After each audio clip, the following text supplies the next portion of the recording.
Capítulo 6, a partir do versículo 1.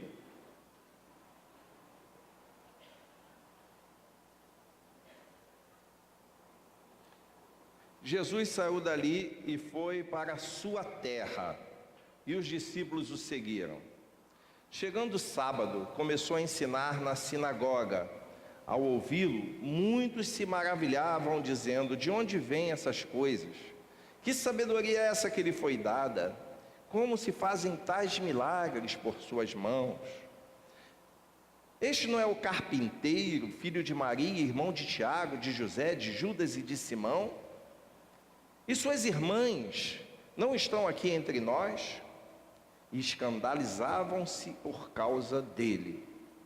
Então Jesus lhes disse: somente em sua terra, entre os seus parentes e em sua própria casa, é que um profeta não é honrado. E não pôde realizar nenhum milagre ali, a não ser curar alguns poucos doentes, impondo-lhes as mãos. E Jesus admirou-se da incredulidade deles. Meus irmãos, esse texto narra um momento em que Jesus volta para a sua terra, volta para a região onde ele cresceu, volta para a sua cidade Nazaré, e ele começa a falar na sinagoga e a ensinar. E eu imagino como deveria ser a mensagem de Jesus. Às vezes eu estou pregando aqui, e eu sei que alguns irmãos estão assim conectados em outra vibe, em outra dimensão, em outra banda larga, né? Eu sei que às vezes eu estou falando aqui e os irmãos podem estar com a mente viajando. Alguns até, né, têm o talento de orar, né, de parecer que está orando. O sujeito ora, você olha, poxa, que cara espiritual aquele, mas ele está dormindo mesmo, sem vergonha. Porque a gente está falando e sabe que a nossa eloquência não é lá essas coisas. Mas quando Jesus falava na sinagoga, não dava para dormir, não dava para cochilar. O ensino, eu fico imaginando o privilégio que foi para muita gente que pôde ouvir uma mensagem pregada pelo Senhor Jesus. Jesus falando, Jesus declarando a si mesmo, né, o evangelho dele mesmo. Jesus falando das escrituras do Pai. E eu fico pensando na habilidade, na qualidade do discurso de Jesus. Esses homens aqui do texto tiveram essa oportunidade. Eles ouviram Jesus diretamente ali falando. Eles ouviram o Senhor Jesus pregando assim, em carne e osso. Só que, diz o texto, que eles começaram a pensar na origem daquele homem. Começaram a lembrar dele crescendo entre eles, que era igual a eles. Começaram a ver os familiares de Jesus. Começaram a olhar a simplicidade dele, né, da vida dele, quem ele era, como cidadão, como homem, como trabalhador. Aqui fala que não é esse o carpinteiro, né? Lógico que essa palavra carpinteiro aqui é bem abrangente. Poderia ser pedreiro, poderia ser construtor, poderia ser marceneiro, carpinteiro, não importa.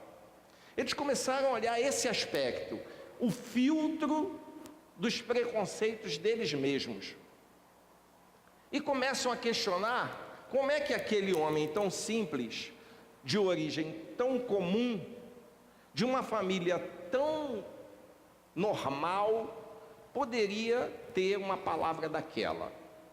E diz o texto que eles se escandalizavam de Jesus, que eles, né, se envergonhavam e até se sentiam ofendidos. Meus irmãos, o que me chamou a atenção nesse texto foi a incredulidade daqueles homens, daquelas pessoas que conviveram com Jesus, que viram, que ouviram, que tiveram contato com a mensagem do Deus que se fez carne, do Deus que estava entre nós. Diz o texto que o próprio Jesus se espantou com a incredulidade deles. Tamanha era a incredulidade e o coração duro daqueles homens, a dureza do coração deles. Meus irmãos, é interessante que qualquer pessoa, que queira se relacionar com Deus, precisa vencer a incredulidade. A incredulidade é a maior barreira para alguém se relacionar com Deus. Não é o pecado. Não é o pecado. A Bíblia fala que todos pecaram e separados estão de Deus. Destituídos estão da glória de Deus. Romanos 3:23. Todos pecaram. Só que um pecador inveterado, um pecador mesmo daquele que tiver mais afundado na lama do pecado, aquele sujeito que estiver na condição mais baixa possível, até esse, se demonstrar arrependimento e fé, chega até Deus, e Deus chega até ele. Mas alguém que é incrédulo, não tem jeito, porque essa pessoa que é incrédula, ela cria uma barreira tão grande, que ela não consegue perceber o que Deus tem para oferecer para ela. Meus irmãos, no texto a gente pode ver Jesus impedido. O texto fala, ele não pôde realizar muita coisa naquela região, naquele lugar. Jesus foi impedido pela incredulidade daqueles homens. Jesus não pôde fazer muita coisa porque eles criaram um campo de força, de falta de fé, de incredulidade. Eles não permitiram, com o seu coração duro, incrédulo, obstinado, eles não impediram Jesus de fazer muita coisa ali. A gente vê que coisas maravilhosas deixaram de ser feitas em Nazaré, porque aqueles homens não creram, não receberam, não permitiram. E a mensagem de hoje, para nós, para a nossa vida, é no sentido de não gerarmos, não criarmos impedimento para que Deus manifeste sua glória na nossa vida. Por isso o tema da mensagem de hoje é: não seja um nazareno. A gente, quando olha Jesus, é chamado muitas vezes de Jesus o Nazareno, não é isso? Jesus o Nazareno, porque ele cresceu em Nazaré. Mas hoje eu estou falando para você não ser um nazareno. Eu não estou dizendo para você deixar de ser parecido com Jesus, mas é para você não ser o nazareno típico, o nazareno que rejeitou Jesus, que não creu nele, que viveu naquele tempo com ele e simplesmente o rejeitou. Não seja um nazareno, não seja um incrédulo. Não permita que a sua incredulidade impeça que Jesus faça uma obra na sua vida, na sua família, na sua casa. Será que muita coisa não está acontecendo na sua vida porque você está demonstrando uma incredulidade tão intensa quanto a daqueles homens? Será que você não está deixando de receber na sua vida a presença de Deus, a paz de Deus, porque você simplesmente não deixa, você não permite? A gente, quando olha lá em Apocalipse, Jesus falando, eis que estou à porta e bato, se alguém abrir eu entro. É esse o sentido. Jesus mesmo declara, eis que estou à porta e bato, se alguém abrir eu entro e tenho comunhão com essa pessoa, eu vou fazer parte da vida dela, eu vou habitar com ela. Eis que estou à porta e bato. Se alguém abrir, esse abrir a porta é um ato de fé. Esse abrir a porta é permitir que Deus entre. E quando eu não abro a porta, eu faço que nem os nazarenos. Eu sou incrédulo e não deixo ele entrar. Por que, meus irmãos, os nazarenos são tão péssimos exemplos? Por que, visitante, o nazareno, aqui do texto, os nazarenos eram tão ruins como exemplo? Porque eles não creram na palavra de Jesus. Primeira coisa, eles não creram na palavra de Jesus. Eles entenderam o que Jesus falou. Eles perceberam que aquela mensagem era especial, mas não permitiram que a palavra transformasse a vida deles. Diz o texto, se você está com a Bíblia aberta aí, na primeira parte do capítulo, do versículo 2, diz assim: chegando o sábado, começou a ensinar na sinagoga, e muitos, ouvindo, se admiravam, dizendo: de onde vêm essas coisas? E que sabedoria é esta que lhe foi dada? A maioria das pessoas, a maior parte das pessoas creem que a palavra de Deus é especial. A grande maioria das pessoas que têm uma Bíblia, ou ouvem a Bíblia, ou leem a Bíblia, acreditam realmente que é a palavra de Deus, que tem uma mensagem especial, que tem uma mensagem de salvação aqui. Eu acredito nisso. Boa parte das pessoas tem esse entendimento. Eles sabem, e muita gente sabe, que a palavra de Deus é digna de crédito. Mas por que tantos e tantos não colocam em prática?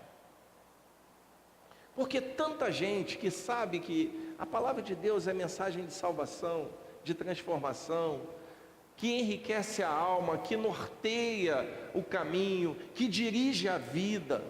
Por que tanta gente simplesmente recusa recebê-la como o agente transformador, como o evangelho, que é poder de Deus para a salvação? Jesus certa vez falou que aquele que ouve as palavras dele e não põe em prática é como alguém que construiu a casa sobre a areia.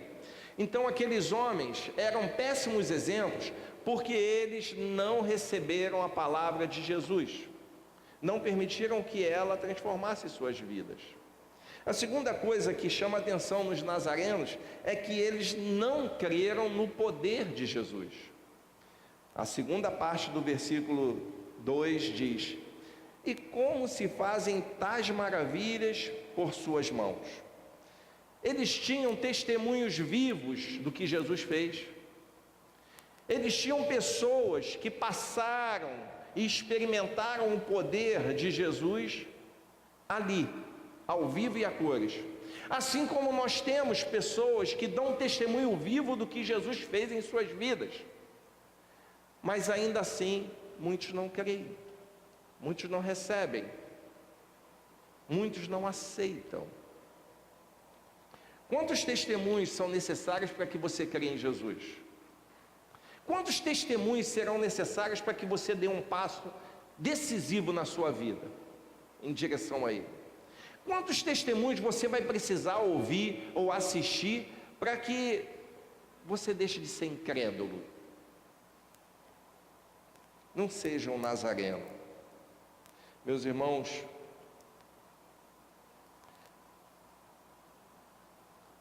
aquele que experimenta a fé em Cristo nunca será o mesmo. Nunca será o mesmo. Aqueles homens, eles não creram na palavra de Jesus. Eles não creram no que Jesus era capaz de fazer. E eles se escandalizavam nele. É o que diz aqui no versículo 3, escandalizavam-se por causa dele. Na mente daquele pessoal não importava a palavra, o poder, a aparência, não importava nada. Eles queriam apenas se guiar pelos seus preconceitos. E na mente deles, jamais poderia haver um Messias com o perfil de Jesus. Um Messias com o estereótipo de Jesus. Eles não aceitavam isso. Será que você também não está esperando um Messias que tenha a cara que você quer que ele tenha? que te diga o que você quer ouvir, que te faça as concessões que você exige? Que tipo de Cristo você quer? Aquele carpinteiro, ele era digno de desprezo.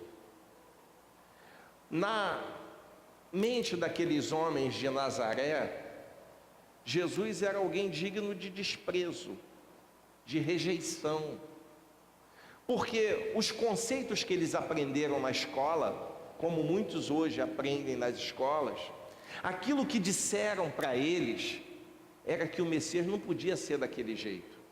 Assim como muita gente ouve o que se diz por aí, ouve teorias de tudo quanto é tipo, e cria na sua mente, no seu coração, uma incredulidade tão grande, que não permite que Deus faça parte, que Deus entre. Eles se escandalizavam de Jesus, eles se envergonhavam de Jesus. O tão só fato de Jesus se apresentar a eles era motivo de ofensa, porque essa palavra escandalizavam-se nele, também tem esse sentido, eles se ofendiam por causa dele.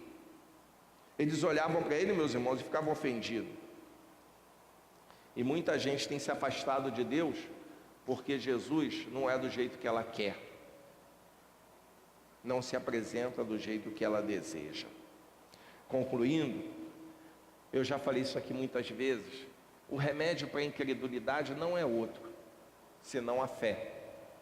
Se você está pensando que o remédio para a incredulidade é você presenciar milagres, prodígios, coisas sobrenaturais, você está enganado, porque os homens desse tempo viram isso tudo. Jesus ressuscitou pessoas, Jesus curou leproso, Jesus curou paralítico, muita gente viu isso. Mesmo que ele não tenha feito isso em Nazaré, ele fez em Cafarnaum, ele fez em Betsaida, ele fez em Jerusalém, ele fez em Betânia, ele fez em toda a Judéia, e as pessoas continuavam não crendo nele. Então o remédio para a sua falta de fé, para a sua crise de fé hoje, não é outro senão a fé. A sua incredulidade só vai ser curada pela fé, e isso passa por uma decisão sua. Faz prova de Deus, faz uma prova de fé, se coloca diante dele com fé, pergunta e pede para ele fazer prova na sua vida. Não é prova que ele existe não, porque Deus não precisa provar nada para você, mas é prova do poder transformador dele, do amor que salva, da paz insubstituível. Faz prova disso, e você vai ver que a sua crise de fé vai ser espancada. Não fique incrédulo e não impeça que Jesus faça uma obra na sua casa que precisa ser feita. Não deixe que a sua incredulidade impeça que Jesus faça uma transformação no seu estado, no estado em que você se encontra.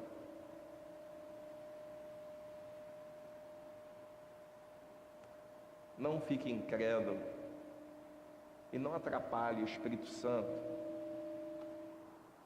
tocar na vida que está aí do seu lado.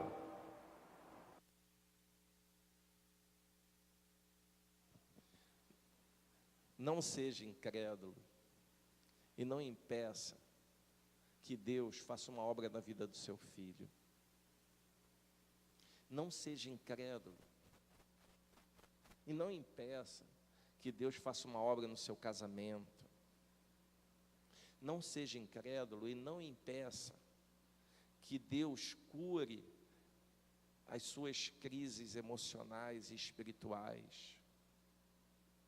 Não seja incrédulo e não impeça que Deus faça uma obra na vida da tua vizinhança.